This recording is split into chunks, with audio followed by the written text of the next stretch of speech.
नमस्कार, मैं हूँ तनु शर्मा। सनातनी आवाज़ में आप सबका बहुत बहुत स्वागत है।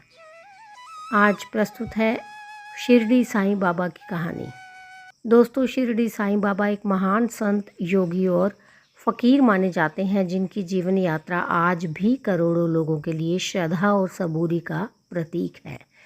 उनका जन्म कब और कहाँ हुआ था, इसके बारे में सही जानकारी नहीं है, लेकिन माना जाता है कि वे 1838 के आसपास जन्मे थे।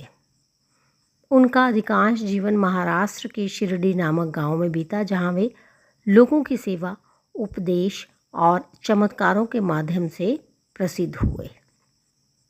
साईं बाबा सबसे पहले शिरडी गांव में एक नीम के पेड़ के नीचे ध्यान मगन अवस्था में बैठे पाए गए थे।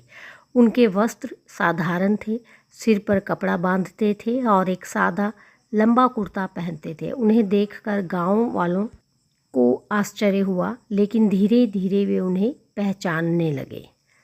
साईं बाबा ने कभी अपने धर्म की घोषणा नहीं की। उनके अनुयायी उन्हें कुछ हिंदू संत मानते थे तो कुछ मुस्लिम फ़कीर। बाबा ने हमेशा सिखाया कि सबका मालिक एक है और उन्होंने कभी किसी धर्म में भेदभाव नहीं किया। वे मंदिर में रहते थे और मस्जिद को द्वारका माई नाम दिया। वे सभी धर्मों के त्यौहार मनाते थे और सभी को समान दृष्टि से देखते थे। साईं बाबा के कई चमत्कार प्रसिद्ध हैं। कहा जाता है कि वे लोगों की बीमारियां दूर करते थे, उनके संकट मिटाते थे और कई बार उन्हें भविष्य की घटनाओं की जानकारी देते थे। कुछ उनके प्रसिद्ध चमत्कार जैसे बिना तेल के दीपक जलाना, बीमार व्यक्तियों को हाथ लगाकर ठीक कर देना, भूखों को भोजन देना, लोगों के मन की बात जान लेना।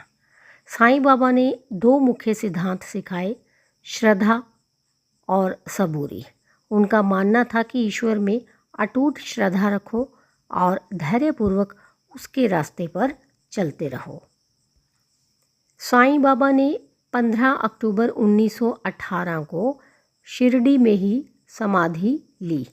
आज भी उनकी समाधि स्थल, जिसे साईं समाधि मंदिर कहा जाता है, दुनिया भर से लाखों भक्तों को आकर्षित करता है।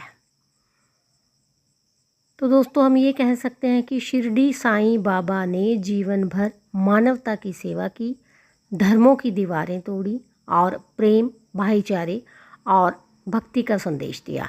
उनका जीवन एक ऐसा प्रकाश स्तंभ है जो आज भी लोगों के जीवन को दिशा देता है। तो दोस्तों, इसके साथ ही मुझे दीजिए अनुमति। फिर मिलती हूँ कोई नया विषय लेकर।